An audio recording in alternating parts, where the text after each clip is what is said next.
Perjuangan mempertahankan Negara Kesatuan Republik Indonesia. Video ini merupakan materi lanjutan dari bela negara dalam konteks Negara Kesatuan Republik Indonesia. Sejak proklamasi kemerdekaan 17 Agustus 1945, Indonesia berdiri dan menjadi komitmen seluruh bangsa Indonesia untuk menjadikan negara maju berdasarkan Pancasila dan UUD 1945. Komitmen tersebut ternyata menghadapi berbagai ancaman dan gangguan sehingga NKRI harus masih dipertahankan agar tetap utuh. Gangguan dan ancaman terhadap NKRI setelah proklamasi kemerdekaan berasal dari dalam negeri dan luar negeri.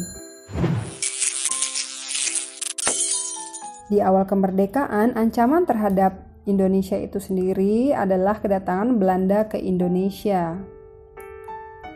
Belanda sebagai salah satu anggota sekutu yang memenangkan Perang Dunia Kedua menyatakan berhak atas Indonesia karena sebelumnya mereka menjajah Indonesia. Mereka datang dengan membentuk Netherlands Civil Administration atau NICA dengan menumpang dalam Allied Force Netherlands East Indies atau AFNI. Terjadinya pertempuran di Surabaya diawali kedatangan atau mendaratnya Brigade 29 dari Divisi India ke-23 di bawah pimpinan Brigadir Malabi pada tanggal 25 Oktober 1945. Pada tanggal 27 Oktober 1945, pemuda Surabaya berhasil memporak-porandakan sekutu, bahkan hampir menghancurkannya. Kemudian untuk menyelesaikan insiden tersebut diadakan perundingan. Namun pada saat perundingan terjadi, insiden Jembatan Merah, Brigadir Malabi pun tewas. Tanggal 9 November 1945, tentara sekutu mengeluarkan ultimatum yang isinya agar para pemilik senjata menyerahkan senjata kepada sekutu sampai tanggal 10 November pukul 6.00. Ultimatum itu tidak dihiraukan oleh rakyat Surabaya.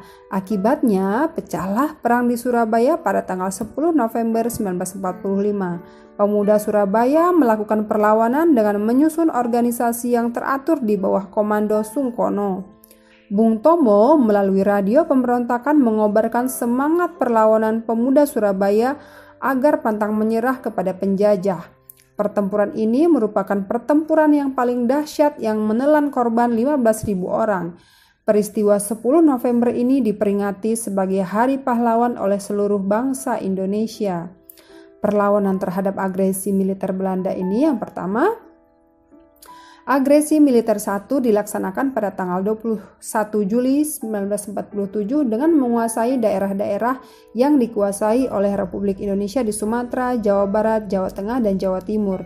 Indonesia mengadukan agresi militer ini ke masyarakat internasional dan akhirnya atas tekanan resolusi PBB akhirnya tercapai gencatan senjata.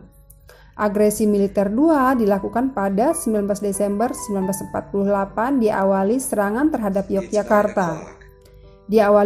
terhadap Yogyakarta, ibu kota Indonesia saat itu, serta penangkapan Soekarno, Muhammad Hatta, Syahrir, dan beberapa tokoh lainnya. Jatuhnya ibu kota negara ini menyebabkan dibentuknya pemerintah darurat Republik Indonesia di Sumatera yang dipimpin oleh Syarifuddin Prawira Negara. Setelah Yogyakarta dikuasai Belanda, perlawanan bangsa Indonesia merubah strategi dengan cara perang gerilya. Perlawanan bangsa Indonesia juga menggunakan strategi perang gerilya, yaitu perang dengan berpindah-pindah tempat. Sewaktu-waktu menyerang berbagai posisi tentara Belanda baik di jalan maupun di markasnya. Salah satu perang gerilya dipimpin oleh Jenderal Sudirman. Perjuangan melalui jalur diplomasi.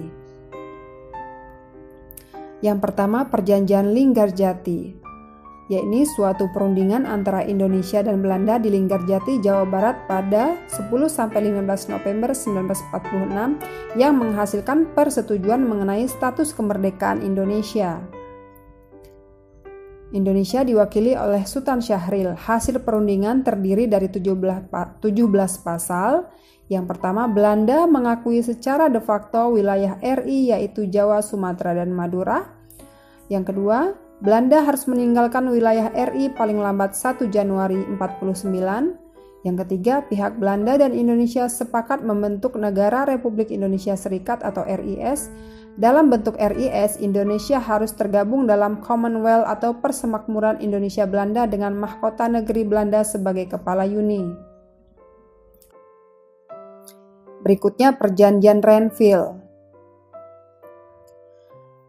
Diambil dari nama sebuah kapal perang milik Amerika Serikat yang dipakai sebagai tempat perundingan antara pemerintah Indonesia dengan pihak Belanda dan Komisi 3 negara yakni Amerika Serikat, Belgia, dan Australia. Delegasi Indonesia diketuai oleh Perdana Menteri Amir Syarifuddin. Isi Perjanjian Renville ini yakni Belanda tetap berdaulat sampai terbentuknya Republik Indonesia Serikat. Republik Indonesia sejajar kedudukannya dalam Uni Indonesia Belanda. Sebelum Republik Indonesia Serikat dibentuk, Belanda dapat menyerahkan kekuasaannya kepada pemerintah federal sementara. Republik Indonesia menjadi negara bagian dari Republik Indonesia Serikat. Antara 6 bulan sampai 1 tahun akan diselenggarakan pemilihan umum untuk membentuk konstituante RIS. Tentara Indonesia di daerah pendudukan Belanda harus dipindahkan ke daerah Republik Indonesia. Perjanjian Renville berhasil ditandatangani oleh kedua belah pihak 17 Januari 1948. Perjanjian ini menyebabkan kedudukan Republik Indonesia semakin tersudut dan daerahnya semakin sempit. Berikutnya Perundingan Romroyen. Pada tanggal 4 April 1949 dilaksanakan perundingan di Jakarta di bawah pimpinan Merle Chorhan, anggota komisi dari Amerika Serikat. Delegasi Republik Indonesia dipimpin oleh Mr. Muhammad Rum. Dalam perundingan Romroyen, pihak Republik Indonesia tetap berpendirian bahwa pengembalian pemerintahan Republik Indonesia ke Yogyakarta merupakan kunci pembuka untuk perundingan selanjutnya. Setelah tercapainya perundingan Romroyen, 1 Juli 1949, pemerintah Indonesia secara resmi kembali ke Yogyakarta. Selanjutnya disusul dengan kedatangan para pemimpin Republik Indonesia dari medan gerilya. Konferensi Meja Bundar. Konferensi Meja Bundar yang dilangsungkan di Den Haag pada 23 Agustus sampai 2 November 1949 berhasil mengakhiri konfrontasi fisik antara Indonesia dengan Belanda. Hasil konferensi tersebut paling utama adalah pengakuan dan penyerahan kedaulatan dari pemerintah Belanda kepada pemerintah Indonesia yang disepakati akan disusun dalam struktur ketatanegaraan yang terbentuk negara federal, yaitu Negara Republik Indonesia Serikat. Isi kesepakatannya yaitu pembentukan Uni Belanda Indonesia Serikat yang dipimpin oleh Ratu Belanda secara simbolis. Soekarno dan Muhammad Hatta akan menjabat sebagai presiden dan wakil presiden periode 1949 sampai 1950 dengan Muhammad Hatta merangkap sebagai Perdana Menteri. Irian Barat masih dikuasai Belanda dan tidak dimasukkan ke dalam Republik Indonesia Serikat sampai dilakukan perundingan lebih lanjut.